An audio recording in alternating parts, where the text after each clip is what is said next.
প্ৰায় 45 minutes to 50 minutes মোৰ লগত আপোনালোকে থাকি থাকিব কোম্পানীৰ বিষয়ত আৰু কোম্পানী আমাৰ প্ৰডাক্ট কি আমাৰ প্ল্যান কি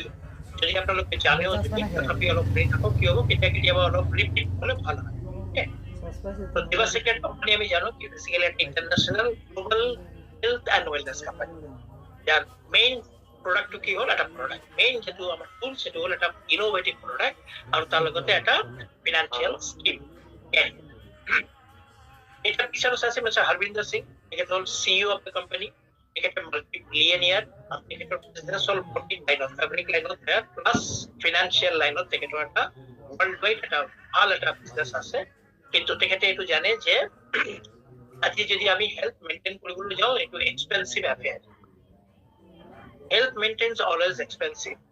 এই কারণে তেখেতে কি করলে এরকম একটা ভাল সাপ্লিমেন্ট লৈ পেলাই একটু নেটওয়ার্ক মার্কেটিং যোগেদি আমি প্রমোট কৰিবলৈ বিচাৰে তেখেতে কিয় তাতে জনে আহি প্ৰডাক্টটো ভাল পাব জনে এইটো প্ৰচাৰ কৰিব জনে এইটো পাৰফৰ্ম কৰিব ইয়াতে I can make a huge money তেখেতে এটা ভাল ইনকাম তাহলে কি হল আমার হেলথ মেইনটেনেন্স যোৱাটো কষ্টলি অ্যাফেয়াৰ এই কাৰণে তেখেতে আজি সিইও ইয়াতে এক্সিকিউটিভ ডাইৰেক্টৰ হল মিস্টাৰ উইলমান নিবিয়া মই আৰু ঘৰল বাবু পঙ্কজ বাবু যেতিয়া আমি গৈছিলো জয়ন্ত বাবু যেতিয়া আমি মালয়েছিয়াত গৈছিলো সেইদিনা উইলিয়াম নিবিয়া মেডামৰ বাৰ্থডে আছিলে আমি অফিচত গৈ পেলাই কেক কৰি তেখেতৰ বাৰ্থডে সেলিব্ৰেট কৰিছিলো তাতে কিন্তু মেইন যিমান behind the skin মানে মেইন তেখেতে হল মিস্টার জন বিটো মই দেখুৱাম নেক্সট লাইনত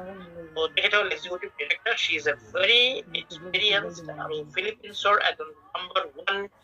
নেটওয়াৰ্কাৰ এটা এক্সিকিউটিভ ডাইৰেক্টৰ ইয়াতে ফাংশন মাস্টাৰকে তেখেতে হল এজন কনসালটেন্ট তেখেতৰ মেইন এক্সপাৰ্টিজ তেখেতৰ মেইন এক্সপাৰ্ট হল প্ৰোডাক্টৰ